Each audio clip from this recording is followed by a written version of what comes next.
this morning, when he got in front of the media and he was able to say, we are moving on, that was a relief to Mark Carney as well as the party. But Vashi, I should point out something. You know, he did not make a decision, whereas Pierre Poilievre made a decision to cut a problematic candidate loose almost immediately.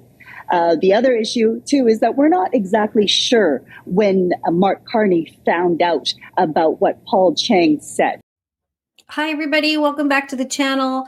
I'm standing up right now because my derriere hurts. From sitting at my day job to sitting and cutting videos, it's like, mommy's got to stand up.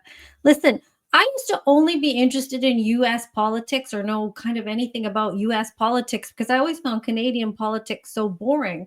But look, I find myself having an insatiable appetite for all this stuff because this is just nuts. And this now when you start talking about bounties, my God, you know, and everybody I think has been following the story of Paul Chang. Paul Chang, a Liberal candidate from Markham Unionville, who said to hand over Conservative candidate and his rival, Joe Tay, to the Chinese consulate in Toronto in order to collect a bounty of Hong Kong 1 million. Now, to do something like that, you could say that at a cocktail party as a joke to one of your friends. You do not say that to the Chinese press. I mean, that's where you have to be a little bit professional, would you not think? And literally saying something like that to a Chinese publication, knowing the consequences, knowing that that country doesn't mess around, knowing that they just executed 4 of our people, knowing that they will go nuclear in retaliation. I mean, we tariff their Chinese EVs. They come after seafood, pork, canola, wheat, pea meal. They don't mess around. They will gouge you. They don't mess around. So for this Chang of fools to say something like that is absolutely an abhorrent thing to say because it's not a light thing. Because somebody might come and that is almost like inspiring somebody, encouraging somebody, literally giving somebody carte blanche to say, go get this guy, turn him in. You're going to get money and we'll get rid of him. Literally. It's not even a joke. It's not even an off-color joke that I would make. You know, it's serious. And so when Mark Carney supported him yesterday, when Mark Carney stood there and was like, he's a 25-year veteran or whatever, 28 years. And he's apologized. And he just stood there. It was like so basic for him to say, we do not endorse or support these kinds of words, this kind of action. We take this very seriously. Gosh, they say that about everything else. We take this very seriously. That's why we're freezing your bank accounts or whatever. Everything else they take seriously. But something like this, they're like, it's okay. Never mind. Let bygones be bygones. And you got to think, what is it about Carney and his relationship with China? Is it the fact that, you know, he has commercial real estate? Is it a fact that he recently met with a Chinese central banker and he got $250 million for Brookfield? Is it that he admires them and all the other ties that he has? I mean, like, he does not speak against China. And it's just extraordinary that he did not condemn these words of Paul Chang.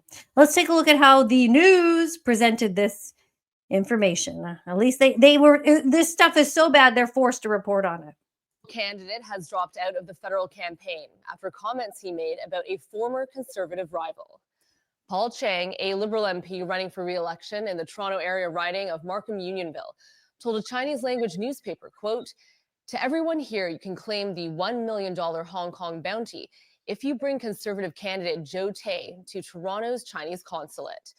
Tay, who was born in Hong Kong before immigrating to Canada, is a pro-democracy activist and has a bounty on him by Hong Kong police.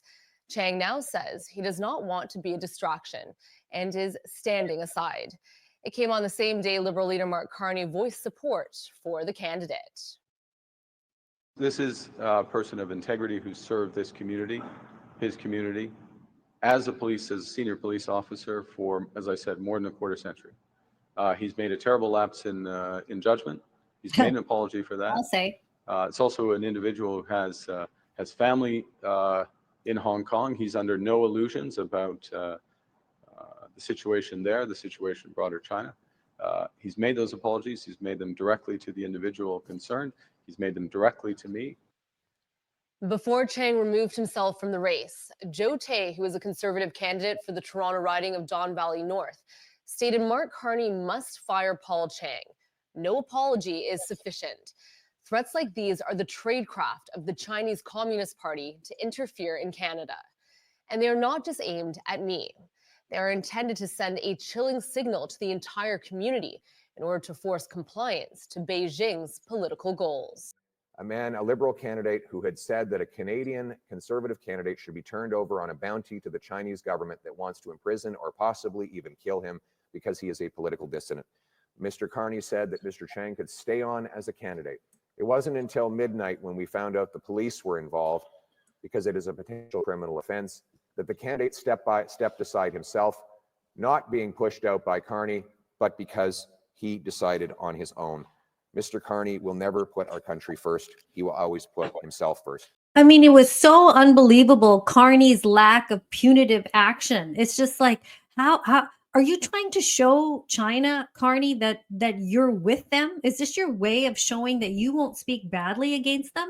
But it was so bad that even Paul Chang released a statement himself going, even Paul Chang was probably like, dude, you got to let me go. This is looking really bad. But his lame statement here is, for the past 3.5 years, it's been the greatest honor of my life, blah, blah, blah. I'm proud of what we achieved. But because this election is so important, so much at stake as Team Canada, yada, yada, we got to stand up to Trump, protect our economy. Of course, no mention of what the Liberals have done over the past 9 years. So he gave this little phony baloney statement, I'm going to step aside. And then also he said, today I spoke with Joseph Tay, the Conservative candidate for Don Valley North, to personally apologize for the comments that I made this past January. It was a terrible lapse of judgment. I recognize the severity of the statement. I'm deeply disappointed. You're deeply disappointed that you got caught.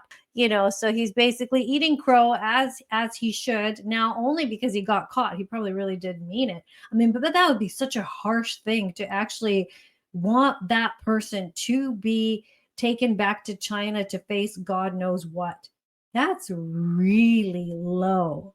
Actually, there was a Conservative candidate that said something off color today, and the Conservatives kind of ousted him immediately. But I think that I was just more struck by Carney's reluctance to say anything. He's tied to obviously, there's an invisible, no, it's not even invisible. There's a bond, he's got a bond with China.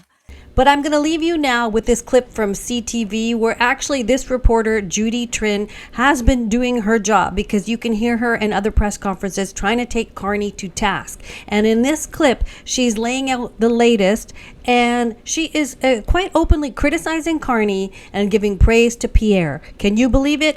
On CTV. And Vashi's still sitting there stone-faced, but I don't expect anything different from her. Okay, thank you for watching this video. I'll be back with more. We'll talk to you soon. That's right. So Mark Carney is breathing a sigh of relief today that he doesn't have to confront the issue directly, that it was resolved without him.